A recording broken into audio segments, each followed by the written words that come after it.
I met this guy about 18 months ago, and we've been together since.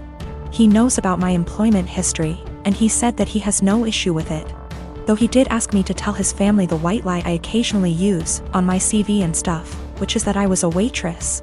A month ago we found out that I'm 2 months pregnant. He says this is great news, and we should move in together. I assumed he'd be moving into my place because he rents his far smaller 1-bedroom flat while I own mine. And I have room for a baby's room while he doesn't. Also, I really don't want to leave my flat. It's my flat, I love it, I could see myself living here for the rest of my life. And I don't want to lose the security of owning a flat and have to go back to paying rent or a mortgage each month. However, he then said that he didn't want to move into my place, and said I should sell it and we buy a place together. I said that I like my place, it means a lot to me that I was able to buy it. And it represents years of working my arse off scrimping and saving. He then said that he understands all of that. But we should be living together by the time the baby comes, and he didn't want to live in my flat. I asked him why not. It's a great flat, it's central to everything, it's spacious, it's got room for all his stuff. There's a daycare in the building, run//owned by another tenant, and a school 5-minute walk away, the list goes on. And he said that he didn't want to live in a flat that was bought with stripper money. That really pissed me off, and I told him no. Why am I selling my flat, and that he never had an issue with my stripper money paying for this flat before now? I said I wasn't giving up the security of owning a home for someone who tries to make me feel ashamed about something I don't feel ashamed of. He said that his point is if I sold the flat then we could get a new place with the money from the sale. I said, wouldn't that still be stripper money? And he said that's different, and I asked how. He then said he was going back to his place because I can't talk to you when you're in this state.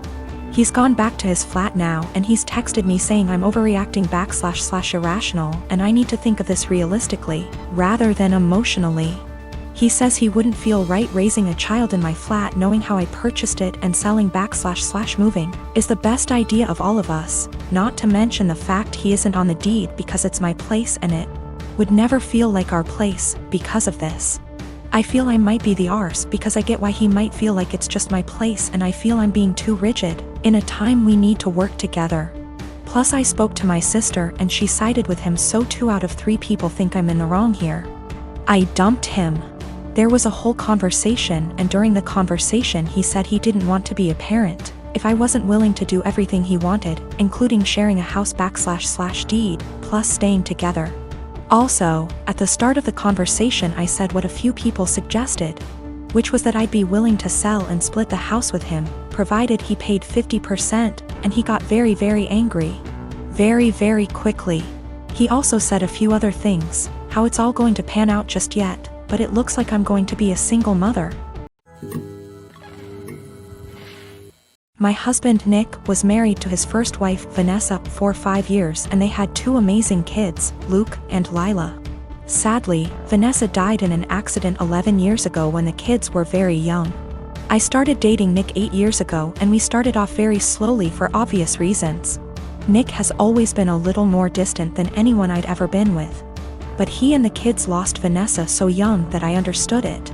After 3 years of dating, Nick asked me to marry him and I moved in. I've always had a really great relationship with Luke and Lila, and they were happy for me to marry their dad. I had wanted an actual wedding, nothing big. But Nick really didn't want one, so we got married at the courthouse with just Luke and Lila present. We had a really fast engagement, but it worked for all of us.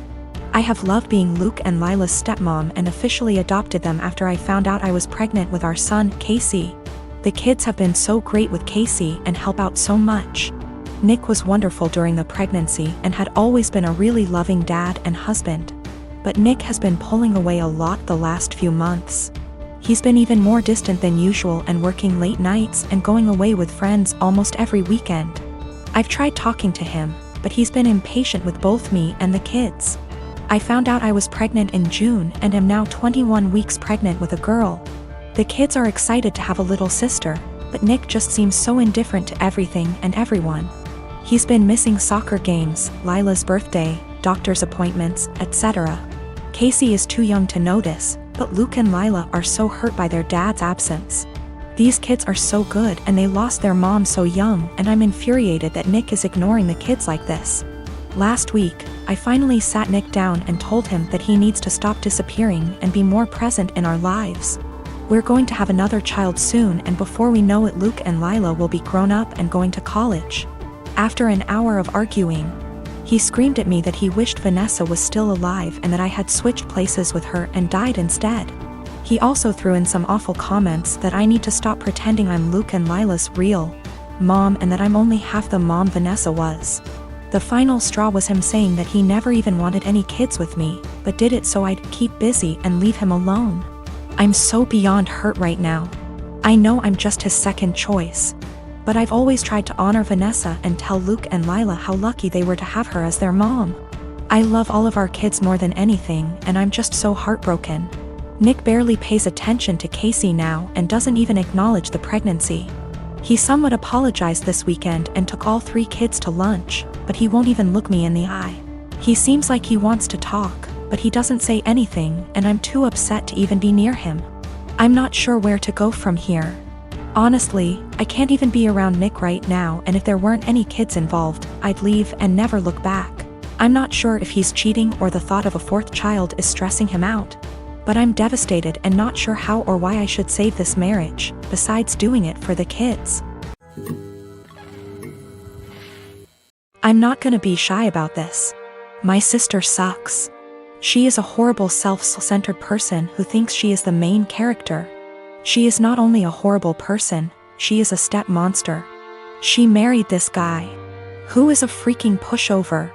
3 years ago. He has 2 children, 10 and 6. My sister constantly complains about them, saying things like the 6-year-old is gross because he sips too loud or has stained clothing. For the love of God. He is 6. That's what a child is supposed to do. And she is so mean to the 10-year-old girl. She acts straight out jealous of her. I've caught her taunting her that daddy loves my sister more than her. She is horrible.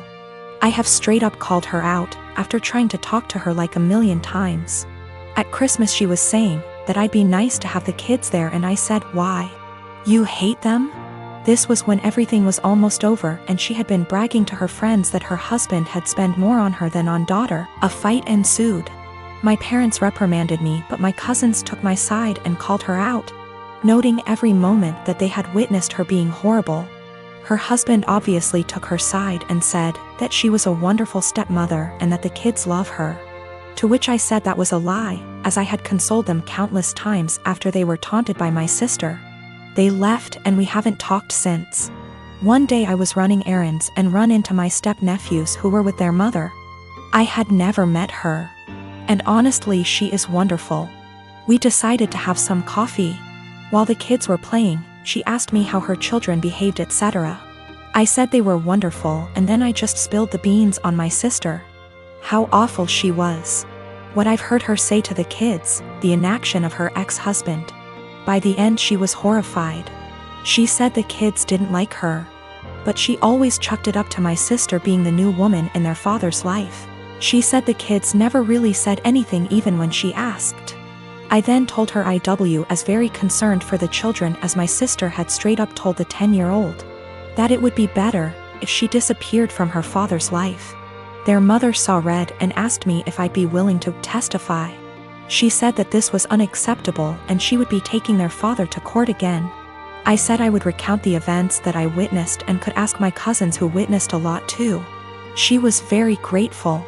I asked my cousins who were all willing to recount the events. Word got around to my parents and by extension my sister, and they have been calling me the biggest asshole on the planet who would betray family on a whim. My daughter is 14. The divorce between me and her mom is still an open wound, but we try our best to make everything feel as normal as possible with the split. I remarried to my wife Isla. My daughter isn't mean, but she does not view her as a mom, which I am is okay. As long as she's respectful, which she is, they do plenty together, they go out, took an interest in cooking together, watching shows together, etc. I've told Isla to be patient with my daughter. If something is wrong, I'd expect her to come to me and I will talk with my daughter and make sure we resolve the issue. But as far as the harsh parts of parenting, that's up to me. So the other day, my daughter came to me saying she wanted to go to her mother's. I asked why she did because she looked upset. She said to ask my wife. I called her mom and she said she'd pick her up but hasn't heard any issues from my daughter. My daughter's birthday is coming up. We are doing a quince for her. She's very excited. So Isla went to my daughter, saying that she wanted to have a quince just with us, meaning without her mother or her family. When my daughter said she wanted her mom there, especially because of how big of a deal this is. And Isla was pretty much trying to force the issue and telling her that she can do one here and just as big. My daughter asked why she's trying to leave her mom out of such an important event. And Isla got mad at her for that and accused her of being bratty, and if she wants her mom so bad she should go there. I was so confused. What argument even is that? First of all, there's a reason she went behind my back and told my daughter. Second of all, she's not my kid's mother.